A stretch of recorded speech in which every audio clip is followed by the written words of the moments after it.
Hello and welcome to Connected episode 469. It's made possible this week by our sponsors, Vitality, Squarespace, and NomNom. My name is Stephen Hackett, and I have the pleasure of being joined by Mr. Myke Hurley. Howdy. Hey. I just got back from the US of A. You did. I did, and I am also joined by Mr. Federico Vicici. Ciao, Federico. Hello, welcome back to Europe. Thank you. I appreciate you guys pushing the episode back a day so I could be on it because I was coming home, you know? You came home. I'm back home. Federico did text me last night and said, "Are you back in Europe?" Which I really appreciated as a message, you know? Oh, yeah. It was just nice. Nice for him to, like, recognize that I am geographically in Europe, even if the rest of even if my government doesn't want me to Politically be. speaking, you may not be, but in our hearts Exactly. and in our geography, you are. Yeah. Yes. We have some very important follow-up from last week's episode, Federico. Okay. So, on the last episode, we exposed Stephen for his storage. Oh, you saw the truth. You saw. Okay, tell me. So later on in the evening, we were going through to Stephen's house. We were out in the pod cabin, and we went through to Stephen's house, and we were setting up an Xbox that we used for the podcast-a-thon. Okay. And Stephen opened a cabinet, and there were more hard drives. Hard drives inside the house. They just fell off the cabinet? I mean, they were just there, man, all stacked up, all nice and neat, but all stacked up on top of each other. And I snapped a photo, which is not the photo in the show notes, which is of Stephen being caught in the act. But it's probably better to have this image that Stephen took, which is nice and neat. But I do have I have photographic evidence of Stephen being caught with his... This was talked about on an episode of Mac Power Users. I'm just going to say that someone it's not someone an excuse. didn't listen. No, because it's hard to understand the amount of storage that you have. I cannot comprehend it, you know? Well, do you need me to walk you through this as well? Yes. Okay, so this is my Plex/iTunes/Time Machine server. It's an M1 Mac Mini. No. /iTunes? I'll get there. Just let me go through this. iTunes server. iTunes. Okay. No, we sorry. purchased media for years, and I want all those movies and stuff, so they're all downloaded. Okay. Go ahead. It's a base level M1 Mac Mini with 256 gigabytes of SSD. This was a machine that Jim Metzendorf owned, and I bought it off him a while back. You know, now as you're saying this, I'm remembering. This was a feedback episode, right? I think so. Yeah, I remember you thanking Jim, and then I also saw in the Slack Jim say "you're welcome," which was funny to me. Yes. To get that like 360 experience. Connected to it is the 5-port OWC Thunderbolt hub, which I'm a big fan of. If you just need some like USB-C and Thunderbolt stuff, this is pretty sweet, and it's $129. It's about the cheapest thing out there that does this. I will say the power brick is bigger than the hub, but that's pretty common with Thunderbolt stuff. Off of that are a couple of 4 terabyte SSDs in a set of little aluminum enclosures, also from OWC. One of them holds the Plex library. The other one is the clone of the Plex library. Say that again? So there's a set of 4 terabyte drives here. One of them holds the Plex library, and one is its clone. We live very different lives. There is then another older OWC enclosure with another 4 terabyte SSD in it, and that is for remote Time Machine for the kids' laptops.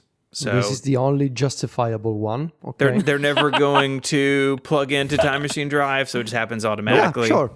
Nobody should have to plug into Time Machine drives, to be honest. That's true.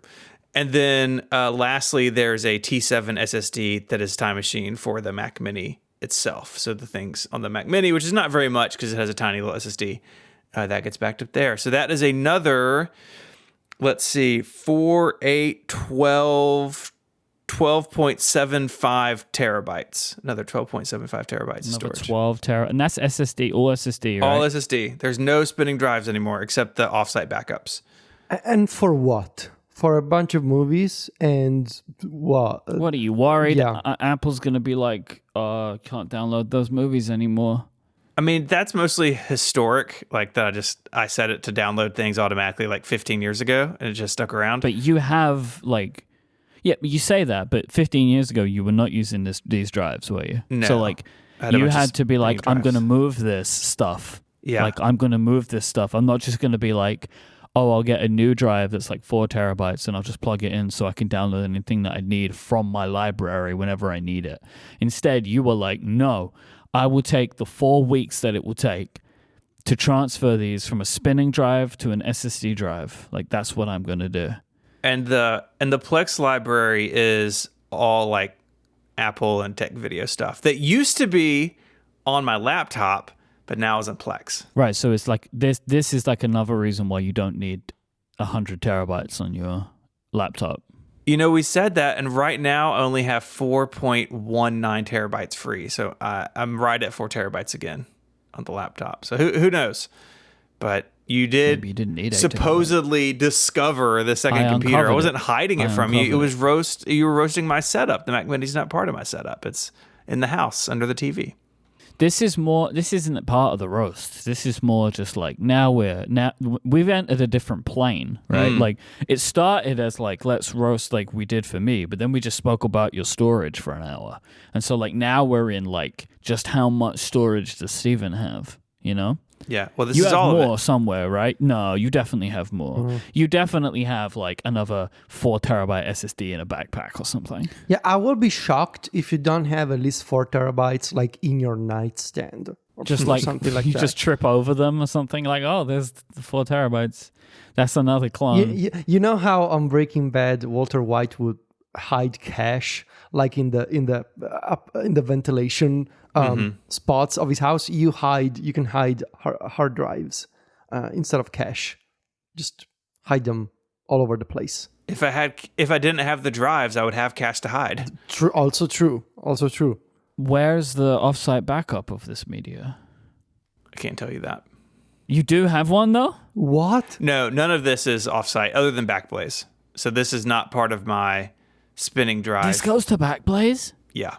Very slowly. Word. I have What kind of plan do you pay for on Backblaze? It's like $7 a computer a month or something.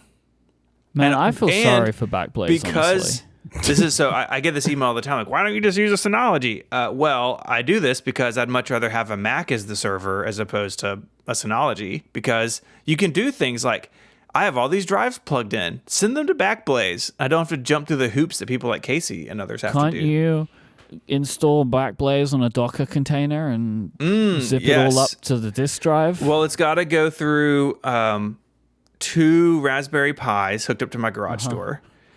And I get an LED telling me the status of my backup. Oh, that's so helpful. Good. Oh, no, it's yellow. What does that mean? So you Yes. you do this. Okay. All right. So let me ask you, Steven, if the power goes out, Which it does. how many backup solutions for power do you have in your house? And follow-up question, how do you reboot all these things and make sure they're working? I am halfway through the installation of a whole home generator. Oh my God. I've seen it. Oh my It's really God. cool. Because y'all know this, we've worked together for a long time. Yeah. My power just goes out, and I got a job to do. So I agree with it. I agree with it. I was encouraging you to get it, but it was just funny to me that Federico was asking what I think was not a serious question, but you do have an actual serious answer. I do. Mm-hmm. I was sort of expecting that. But what if the one generator you have breaks? So the power goes out, generator 1 should kick in, but what if there's a fault in generator 1? Yeah. Well, there are apparently multiple ways to power the generator. The generator can be powered from natural gas or propane. Okay. So I got options there. Not your kids on a bicycle or something. That's the last. That's the last one, right? That's the last. Line them all up. Why else have 3 children if you can't put them on bicycles? To power the home. You know. I mean, to be fair, they already ship calendars on your behalf, so exactly. You know. Okay. Also, basically immediately after the episode was published, Apple started listing both the M2 Ultra Apple Silicon Mac Pro, and the 2023 M2 Mac Studio on the Refurb store for Steven, with about 15% discounts on those. Can you hear that sound, Steven? The computer saying, Steven, buy me. Think of all the storage you could put inside. I'm just an empty box now. There's nothing in here except space for storage.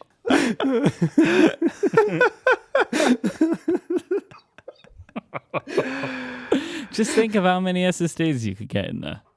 So many. I know this because I used to have many SSDs in my Mac Pro. But surely you can get more in there now. Oh yeah, an iPhone inside of that thing. There's no GPUs anymore, so fill it up with drives. We have some exciting news. Okay, this is the final call for Relay FM for St. Jude 2023. Is it? I don't think it is. We're gonna do one next week, but September is trying to push people into it. So it's the final call in September, but next week we'll be mentioning. Next week's like the cleanup. Like, okay. Hey, if you haven't donated yet, really you're out of time. Right. Okay. Look, I'm just trying to get people to go donate. This is the final call, part 1. Final call, version 1_A. Look, we've been talking about this all month, but I want to tell you. What I did yesterday. Can I do that? I'm going to tell you about my day yesterday. So I got invited to the opening of Domino's Village, and this is a new building, 6-story building on St. Jude's campus, actually right across the street from St. Jude's campus, and they built this cool like tunnel over the road. I guess that's called a bridge, right? But it's enclosed. A floating tunnel. An enclosed bridge. Suspended from the ground. You can walk across the street but stay inside the building. It's magical. Domino's Village is super cool. So St. Jude has long, since 1962, all along has had the mission to treat children with cancer and other catastrophic diseases without regard for the family's ability to pay. And in Danny Thomas's vision for that, not only did that include free treatment and medicine and testing and all the great medical and scientific work that happens at St. Jude, but they weren't going to have to worry about meals, and they weren't going to have to worry about housing, because most of these families aren't from Memphis. I am an outlier at St. Jude that I am from here.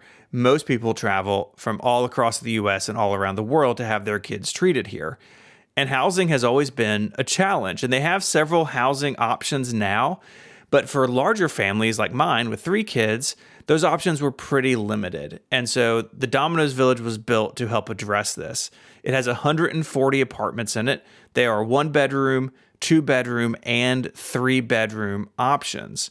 And some of these treatments, you're at St. Jude, you're in and out of the hospital for years. In the past, you maybe have to like split up your family, like some kids stay at home, or maybe your spouse stays back at home. And now there's more flexibility because of this building. So I got to go to the grand opening, and this place is amazing. Like all these apartments are incredibly nice, but they really thought through and talked with the patient families. So a lot of these kids have to do regular blood draws, right? You want to check on your immune system and other numbers while you're on treatment. And before this, they would have to get dressed. The parents have to get dressed and like go to the hospital, depending on where their housing was. Maybe that was on campus. Maybe that was someplace else like the Target house, and you have to get on a shuttle and go to the hospital. So to alleviate this, they built a clinic in the building. And so if all you've got to do is go do blood work, or you got to go have something checked, you don't have to make the trek over to the hospital. You can do it within the village complex. There's playgrounds. There's a beach room, which it was like being at the beach. It was wild. I don't know how they did it, but there's all of these amazing rooms, these amazing experiences. And so now there's this communal place for families who are a little bit larger or who are staying a longer time, and they can kind of do life together in this new place. And for me, like as a patient dad, it was amazing to walk through this and talk to people who were involved, because all of it was patient driven. Like they were talking to patients or talking to their parents about what they want and need. And I absolutely love that about St. Jude. If you watch the podcast-a-thon, and by the way, there's a link to a blog post that has the videos embedded in it. So go, if you haven't watched it, go watch it. I'm very proud of how it went. I think we all are.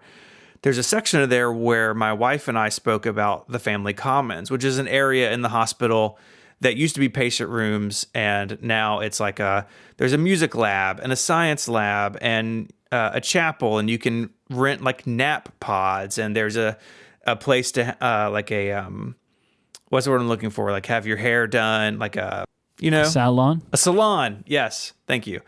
And all of this is because they really listen to patients and their families, and that they want to treat the whole family while they're there.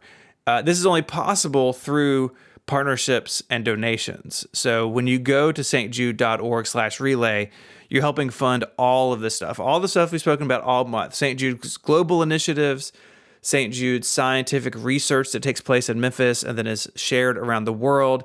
They're sending chemotherapy to countries all around the world, but it also pays for things that are much more everyday life.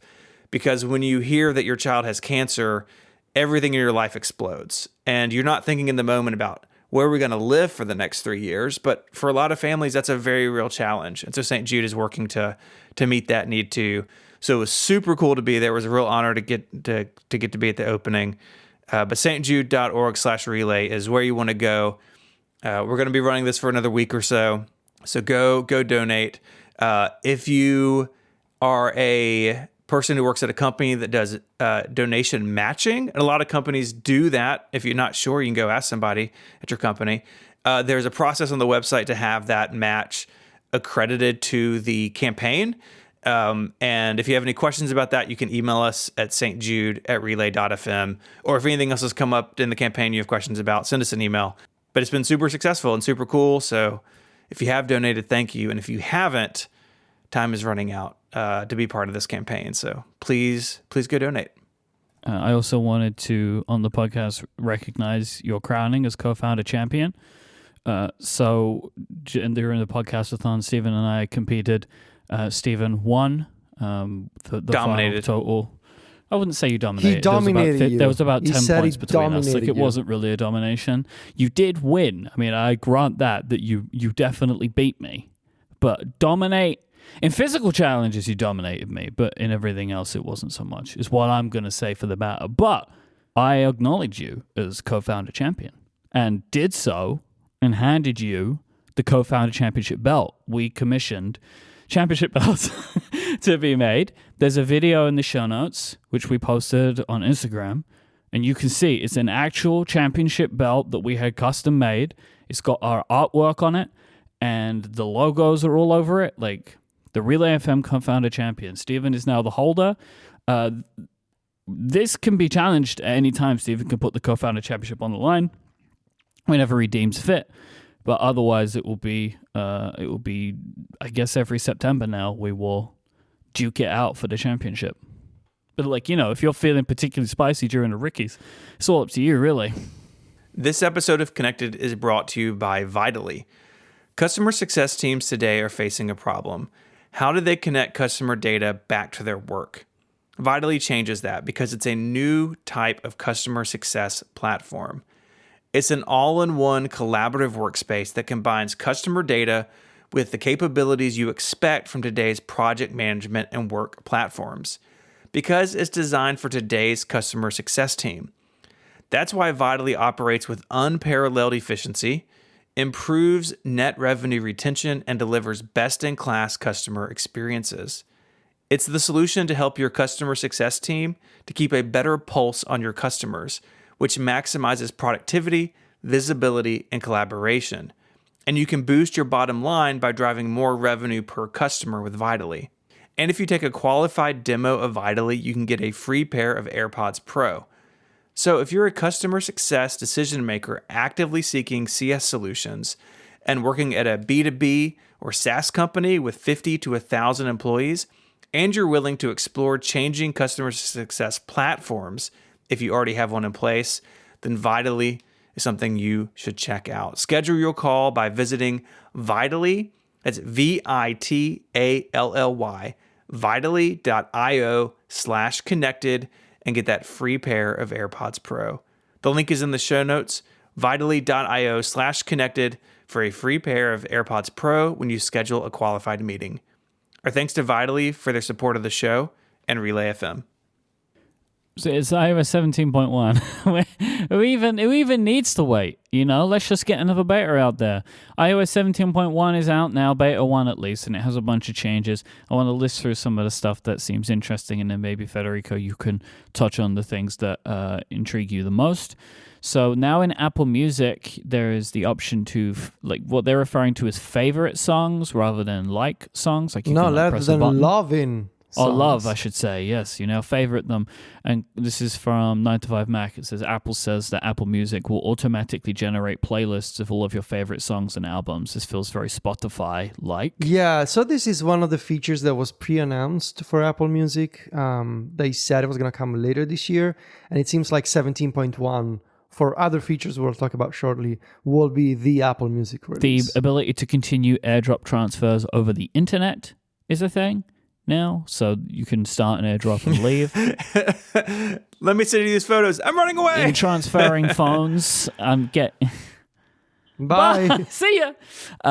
In transferring phones, I'm getting annoyed about how often my phones are connecting to each other, and I don't really know what happens. You just hold two phones next to each other. It says connected, but what though? It's just celebrating so that's our a very show. Weird thing. What is it doing though when it says that they're connected to each other? What are they doing? I have talked to people who carry a work phone and a personal phone, and their phones keep trying to AirDrop their contact card to each other, even though they're the same person.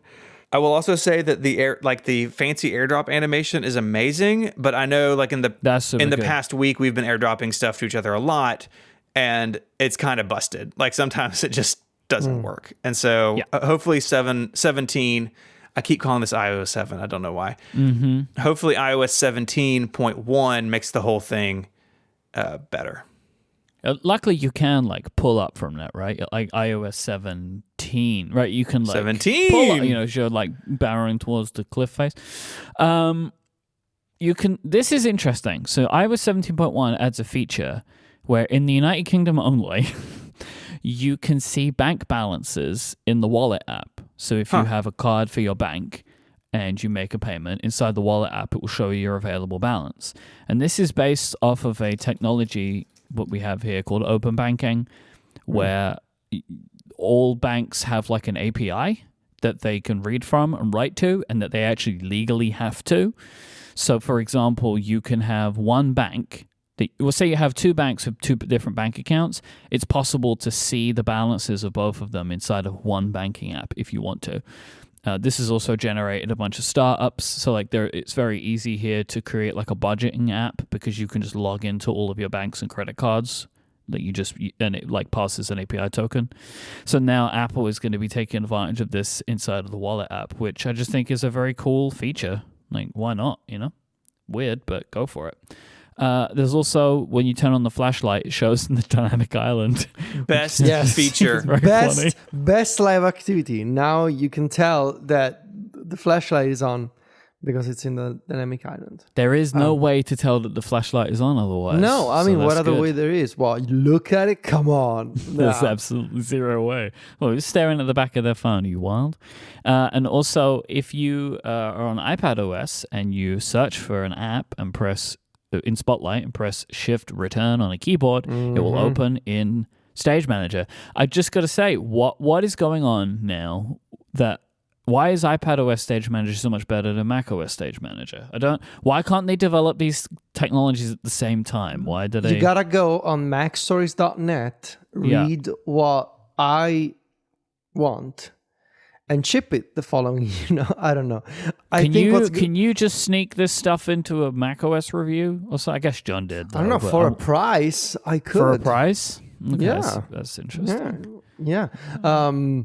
What I think, in all seriousness, what I think happened was that, and I say this based on my feel of this, not because somebody told me, but it feels like some people were really convinced a specific version of Stage Manager last year, and Stage Manager was shipped. The feedback happened. They saw the complaints. They saw the stories. And thankfully, Apple being Apple Sometimes they are really convinced, but they are also willing to listen. Now, all of this could have been avoided by listening last year instead of being stuck on a certain idea. But hey, at least we got these fixes in 17 and not in 18 in 2024. So I think it's still a victory. But yeah, shift return is actually very nice. So you can just pull up Spotlight and without having to use the pointer, so your hands are not leaving the keyboard, just press shift return or shift enter, depending on what it's labeled on your keyboard. And you can add I guess the way that it works is you add the most recent window for the selected app to the current workspace. So let's say that you have a bunch of Safari windows open and you search for Safari in Spotlight and you press shift return. The most recently active window from Safari is going to be the one that gets added to the current workspace. Assuming that you have, of course, space for those windows. Stage Manager is still limited to 4 windows at once in the same workspace. So if you have 3 windows, Safari will get added. If you already are at 4 windows, you will be taken into a new workspace. So that limitation is still in place, unfortunately. And you said something else about music, though, right? That you think it's going to be the music release?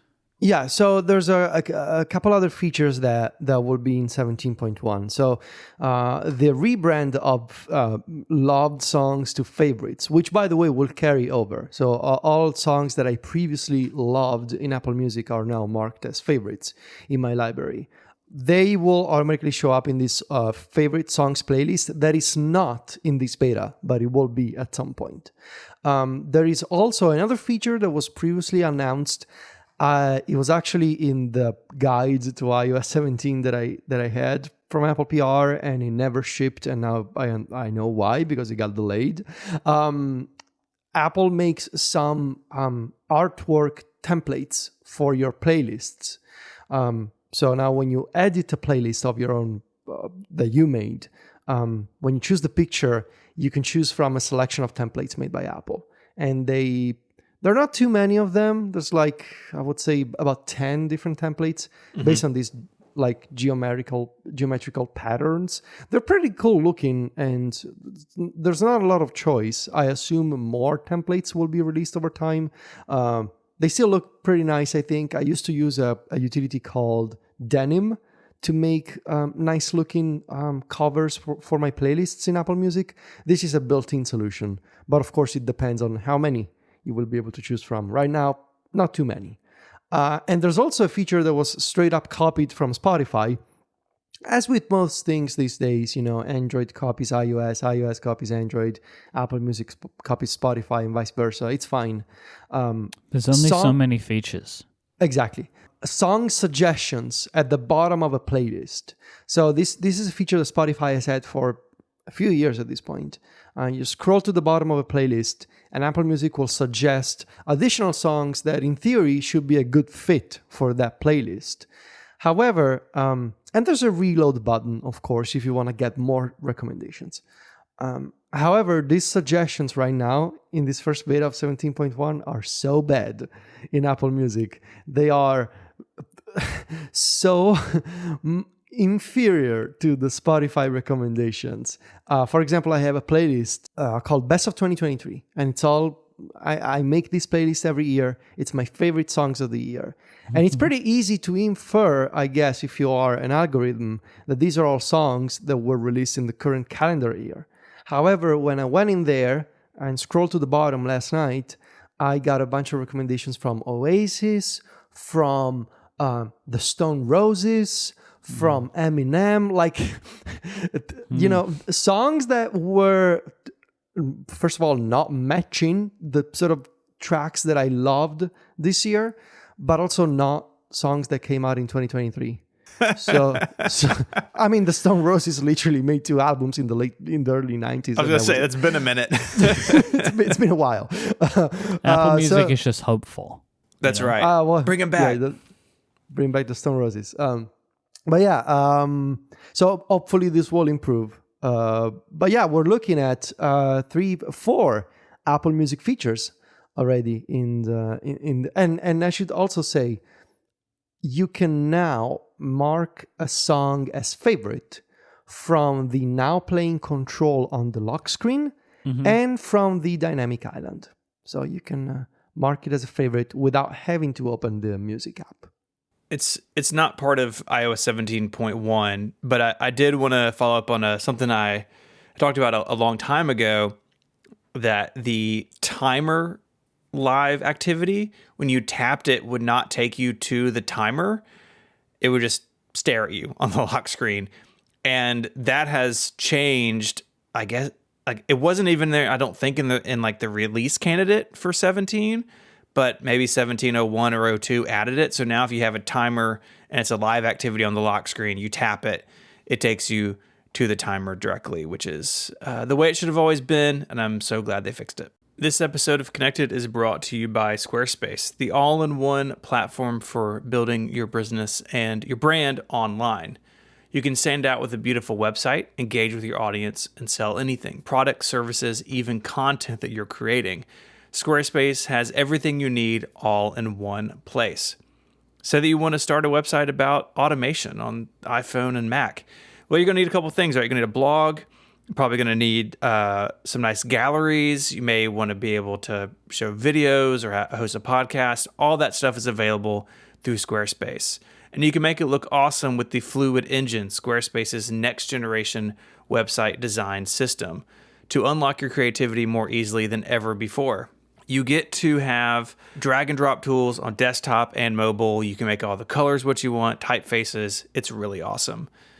Then you can set up a store for physical or digital products, and all of this, you can see how it's doing with the analytics that are built in. Sometimes analytics packages are really confusing. Squarespaces are easy to understand and look awesome, so you can see where your site visitors and sales are coming from really easily. I love building on Squarespace because everything I need is in one place. I'm not putting a bunch of different tools together. Everything works together because it's all from the awesome folks at Squarespace. Head on over to squarespace.com/connected for a free trial. And when you're ready to launch, use the code CONNECTED to save 10% off your first purchase of a website or domain name. That's squarespace.com/connected, and the code CONNECTED when you sign up. Get 10% off your first purchase and to show your support for this show. Our thanks to Squarespace for their support of Connected and Relay FM. Federico has changed the world. Changed my world. You've introduced multi-button. Multi-button. Federico, does the word multi have a different meaning in Italian? I know it's used in, I think, some like Latin-based languages. Yeah, it means multiple. Like I thought like people use the word multi as like, I don't know, never mind. No, it's when it's used in combination with something else, it's like multiple of something. Yeah. Like, I would say, I don't know, multi-mic if I had multiple mics at my disposal. No, multiple mic Hurleys, like a little army of mics. I would say, yeah. Yes. So what do you want to know about multi-button? What is it? Okay, Tell the people. All right, so I had this idea. I was playing around with my iPhone 15 Pro Max. We're going to talk about that in a minute. And I was taking a look at all these shortcuts that people have been making for taking advantage of the action button. And one of the things that I knew was going to happen happened, which is people making menus to pick a shortcut. So when you press the action button, you get a list of additional shortcuts that you can run. And that menu in itself is a shortcut, right? You make a list and you choose from a list. But I started thinking about this and I started wondering, well, is there any way that I can improve this? And I had this thought after a few glasses of wine. What if I could figure out a way to assign 2 shortcuts to the action button? And so I started playing around with different ideas, and I realized, well, one of the things I would like the action button to do, I mean, beyond, I would like to double press or triple press the action button. None of these gestures are supported, and there's nothing I can do about that. Yeah. But I had this idea of toggling between 2 shortcuts. And obviously the problem was how do you toggle between two shortcuts. Like, how can you tell your iPhone, now run shortcut A, now run shortcut B? And so obviously we go back to our dear friend of the show, a JSON file. And I had this idea of, well, what if whenever you run a shortcut, you store a little configuration file that says, at this time, 6:02 p.m. and 10 seconds, you press the action button. And what if when you pressed it again, shortcuts could say, well, I see that it's only been 5 seconds since you last ran a shortcut from the action button. I'm going to let you toggle to a different shortcut now. So that's multi-button. It's a way to have a default shortcut associated with your action button. So when you press it, you can just run a shortcut, and it can be whatever you want. Toggling the flashlight, do not disturb, sending a message, whatever. But if you press it again within a few seconds, it's going to run a different shortcut. So you can assign two shortcuts to the same action button press. The difference is that you toggle between them if it's been a few seconds. The idea being, if you press the action button, I assume you did what you wanted to get done. And if it's been a few seconds, maybe now you want to do something else. And it's actually very simple behind the scenes. It's storing a timestamp in iCloud Drive, and whenever you press the button, it does a little calculation to say, well, has it been 7 seconds since you last ran a shortcut from the action button? If it's less than 7 seconds, it's going to run a different shortcut. If it's more than 7 seconds, which is, by the way, a number that you can customize, it's going to run your default shortcut instead. And I actually have a few ideas. I'm already playing around with, because I figured I can extend multi-button in a way that can become even more powerful in the future. And I'm playing around with this idea of overrides. So essentially making multi-button contextual. Like, I see all these shortcuts that people are making based on different conditions and all these like if then else statements, like if I'm in a focus mode or if I'm on Wi-Fi, and they need to create all these shortcuts manually. And I'm thinking about like, what if I could make this into a system where it's like more plug and play? You don't need to do all that coding yourself, but there's only a few options that you can configure. And for example, imagine if multi-button knew if you were in focus mode, or knew if you were on Wi-Fi, or knew if you, for example, you were using a specific app. And that's something that I'm working on right now. Because I've seen there's this, I think, a utility called Actions or something that I've seen people have been using to do stuff with.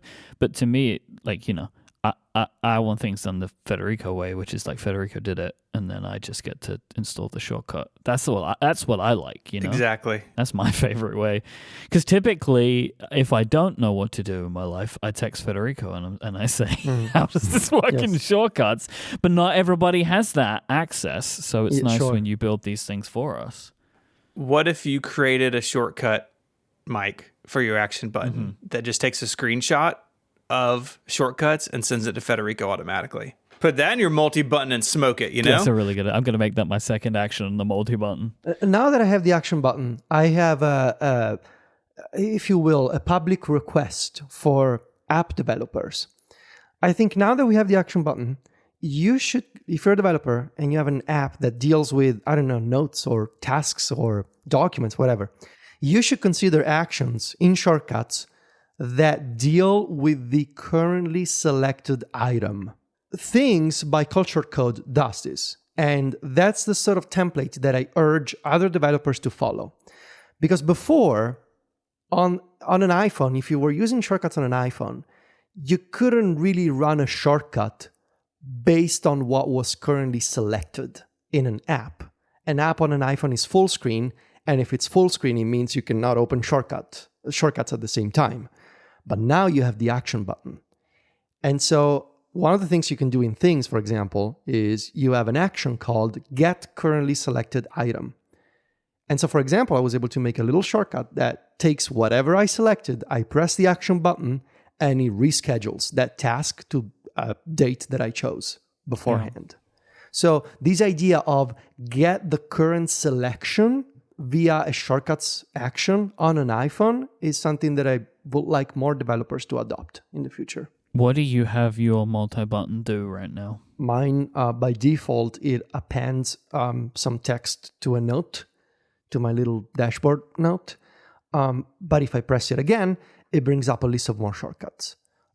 That's the thing so you have the menu, but hidden. I do have the thing is, I didn't wanna always choose from a menu. See, this is what I like. I think a lot of people's like, oh, I could put so many things here, but I was also very resistant of that idea because I thought if I do that, I'm not going to use it. Like I know me, and like if every time I got to choose from something else, I'm going to not do that over time because like I'm just going to go do the thing because otherwise I will put 25 things behind that menu and then it's just too many things and then I'm not going to use it effectively.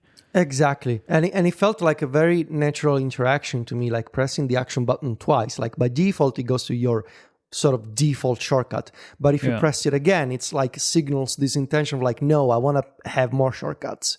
And so that's why I put my menu as the secondary shortcut in multi-button. I might do that because I have mine set up right now, but I'm thinking of kind of adapting it a bit and I might make one of those menus for it. So like, what I did initially, so my first thing that I set on the action button was a shortcut to add a task to to-do. And this was based on something that you said, Federico. Which Yes. I think it was on the show of like, yeah, there is no quick add for a Todoist on iPhone like there is on the Mac. And so now I just press my action button and add a task. And let me tell you, I've been doing this so much. So like I'm really happy with my choice because I've been doing it constantly. Nice. And it's really great. Like I set up a shortcut where it asks me what's the task and then I tell it and then it asks me what the due date is and I type it in natural language and then it pulls it through. And I'm happy I did it this way because I thought to myself, sometimes I don't want to add things to Todoist. I want to put them in due because it's something like some like thing, like it's a simple task, but I want to make sure I remember it, like buy milk or whatever. And that kind of stuff I put in due because for me, it's like if I'm leaving the studio and I need to pick up some groceries on the way home, I put it into due so it will keep reminding me so I'm less likely to walk past the grocery store. Yes. So now there's a toggle in this shortcut where I still put in the task title and the date and it says what app do you want it to go in. That's perfect. And so, and let me ask you, when you save to Todoist on your phone, does it automatically sync back to your other devices running Todoist, or do you need to open the iPhone app at some point? I mean, I probably need to open the iPhone app, but I open the iPhone app all the time. Like, I actually don't know the answer to that question because it's like that. I just don't think that would be something that would be a problem for me because of just how often I open Todoist anyway. And so the second action on my multi-button that I had before I added this due thing was to add something to a home project reminders list, which is something I'm trying to set up.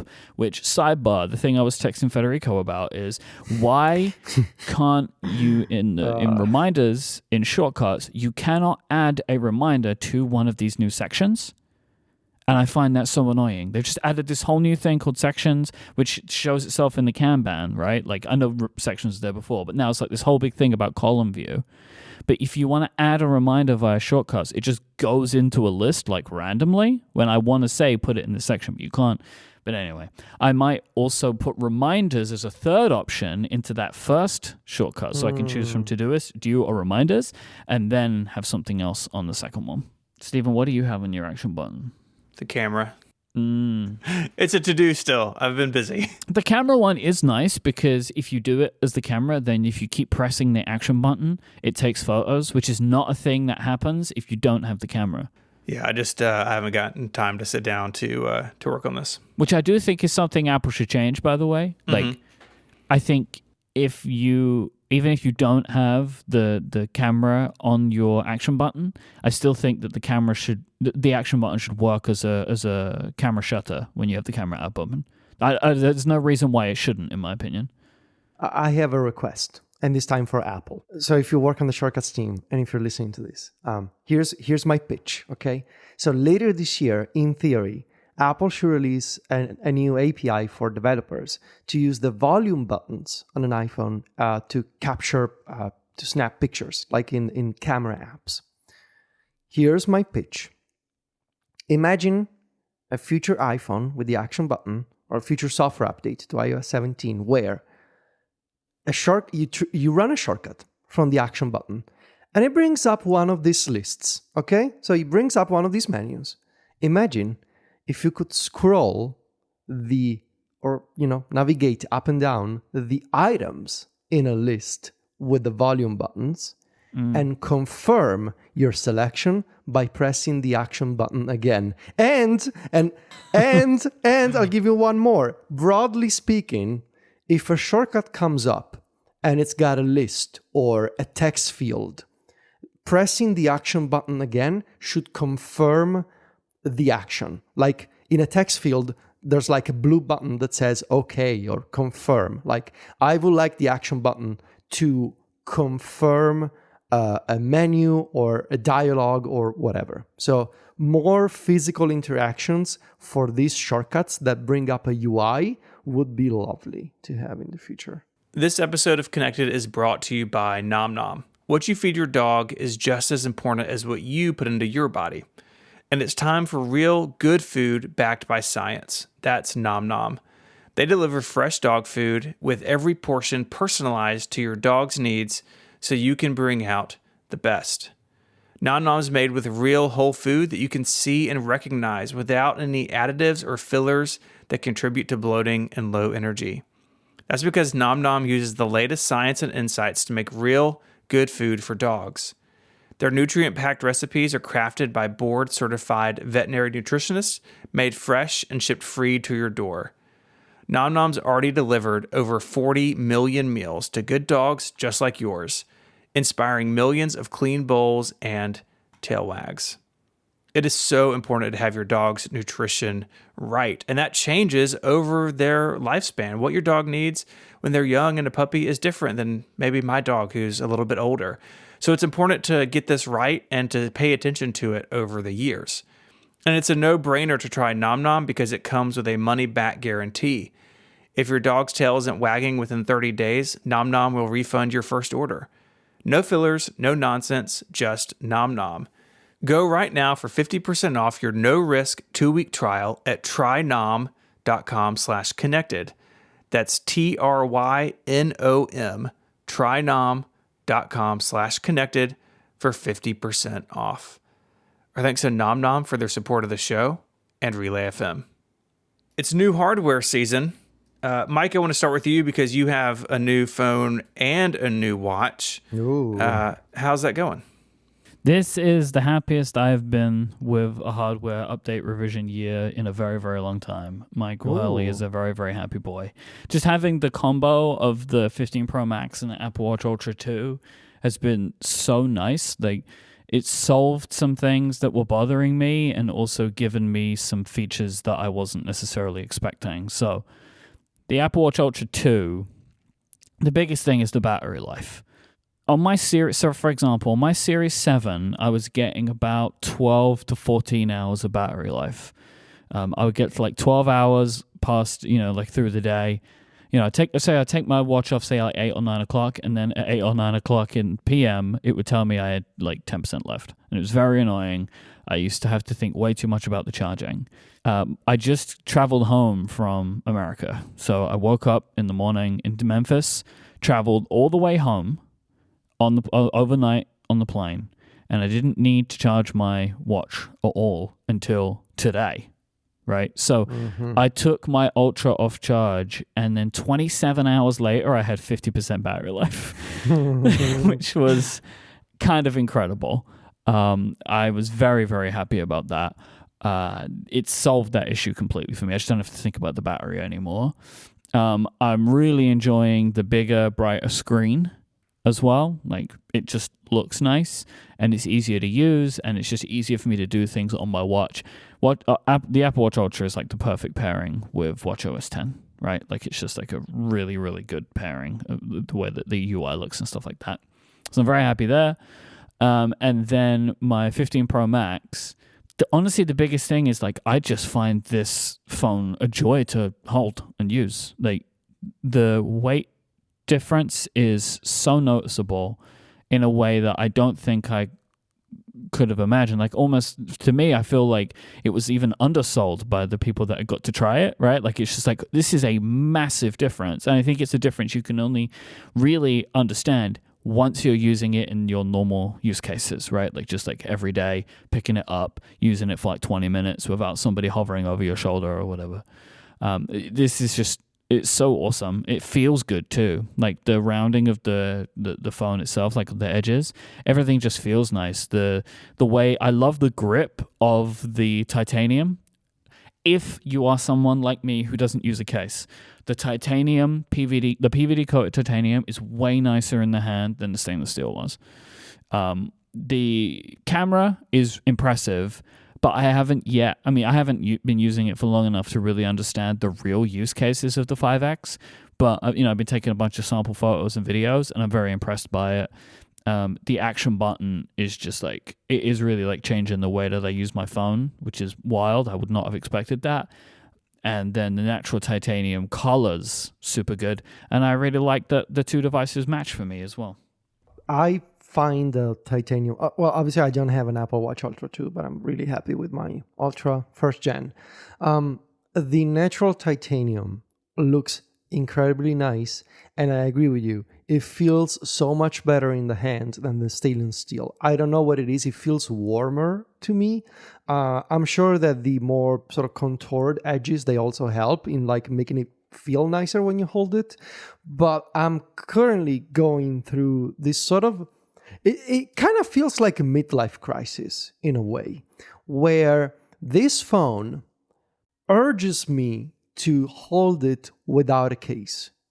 Yeah, However, I've been using a case since the iPhone 4. So it's been like 13 years that I've been using a case on my phone. Using a phone without a case makes me feel anxious all the time. Like I'm always obsessing over the fact that I might scratch it or ding it, and that I might break it, and sure, I got Apple Care, but then I gotta go to the Apple store, and it becomes a whole thing, and I need to drive there. And I don't know, sometimes I tend to be a bit of a clumsy person with my phone. Like it's not like I throw it around, but like I place it on a table without thinking about it much. But now that I'm using it without a case, I'm thinking about it. And I don't want to think about, how I hold and use my phone. However, when I do hold it, I think, well, but this is so nice though. I bought a silicone case and I put it in the silicone case. I'm like, yeah, this is fine. But then I took it out of the case again and I thought, oh, this is so much nicer though. So for the first time, like in previous years with the stainless steel, I was like, yeah, it looks good. I can see the color, whatever. I'm just going to put it in a case. Titanium and this texture, this color, the edges, everything about it makes me want to hold it without a case. However, my muscle memory and my history of using cases makes me worry about it all the time. Right now, I don't have it in a case and I don't want to put it back, but I'm worried. I understand that. And I wish for you the freedom to not use a case on your phone, because it feels so excellent. And also, don't know if you guys are aware, but like cases, am I right? They're not great. iPhone cases. I've been hearing some stuff. They're having a moment.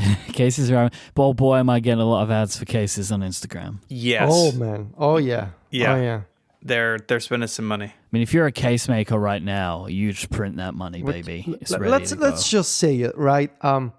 Apple, they really botched it with this fine woven case. However good or bad it is, right? Like, it doesn't matter now because the story has become the case is bad, right? Yeah, like it doesn't matter what you think about it. That the story is this case is bad. I think the case is bad, but this is just where it is. I heard a blogger from 512 Pixels, for example, stated that the case was bad. A blogger from 512 Pixels noticed that the USB cutout on the fine woven case is misaligned with the USB-C port. And this blogger pointed out correctly how unless you get an Apple USB-C case, the connector won't fit if you're using the fine woven case because of that misaligned USB cutout. I mean, stuff like that. I'm gonna say something that I don't think is necessarily controversial. Maybe some people will say that I hate the environment, which I don't. But I feel like in this case, no pun intended. What was that reaction? I don't know. Is it supposed to be a bell or something? I don't know. I feel like Apple maybe thought that the principle behind the case was more important than the money it costs. That for the sake of the good of the environment, they could sell people a subpar accessory and they would be okay with it. And as much as I think a lot of people of our generation, of our age, we are worried about the environment, about, about climate change, about, the fact that we are destroying our planet. We are worried about these things. But at the end of the day, there's still an underlying truth that to buy these accessories, you got to spend money, right? And at some point, sure, there's the principle behind the case. There's the thinking behind the case. Oh, it makes me feel good to know that this accessory is carbon neutral and that it's not made with real leather and that they're not killing cows to make leather. Yes, but also I got to take 60 euros out of my wallet and go buy a case that gets stained or scratched or that doesn't let me use the USB-C cable I got. And in that moment, a lot of people may say, you know what, those principles, I just spent 60 euros on this thing and it's not good enough, right? And it sucks as a situation to be in, right? It sucks because you really want to use this thing. I really wanted the fine woven case to be great, but it's not. And what concerns me the most is that Apple had this opportunity to drive folks away from leather products with this case, which is a great initiative, but by botching the execution of this case, they're gonna send the wrong message for years to come, which is, oh, you get the carbon neutral product, it's not as nice as it used to be. And so you know what people are gonna do? They're gonna go buy a leather case from a third-party manufacturer. Yeah, I would like to steer people towards the most recent episode of Upgrade when me and Jason spoke about this case for about, I'm not kidding, half an hour. Because we got into all of the different potential avenues, like Jason was saying, why he thinks this case was made. And it's it benefits the spreadsheet somewhere. They had to have a replacement, right, for the price point. One team wants it to be carbon neutral, but the other team, the case team, still need to sell their cases. And to kind of piggyback on what you were saying there, Federico, one of the things that I'm thinking about, I'm not concerned about it, but I'm thinking about it, is I think that this kind of thing is just a place that we're going to have to get used to over this next 5 or 6 years as Apple moves more towards carbon neutral, is that some products will take a step back for a bit while they have to try and make different considerations, and then they will learn how to do it better and better. If they, and I hope they do stick with this fine woven idea, and I am confident that they will be able to improve the quality of this product and make it better and better over time and actually, make it more of a luxury item. Because that's the thing about it, of you can say what you like about it. It does not, my issue with this thing is it just doesn't feel like a luxury good. No, it feels like a worse quality case in feel than the silicone case. So you should just buy the silicone case. But I don't know what the environmental impact of the silicone case is.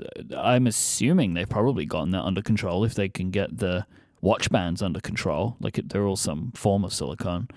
But it just doesn't. This just ain't it. This one ain't it. But I hope that they're able to do it. But I think we're just going to have to be in for a little bit of a bumpy ride with some of this stuff as they work out new ways to manufacture their existing product lines.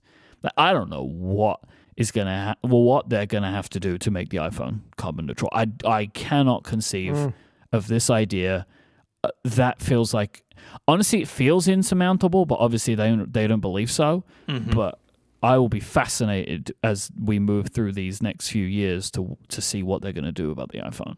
But it's a nice iPhone this year. It's very good. iPhone's very good. Very nice USB-C, right? How nice was it to plug in a USB-C cable the first time?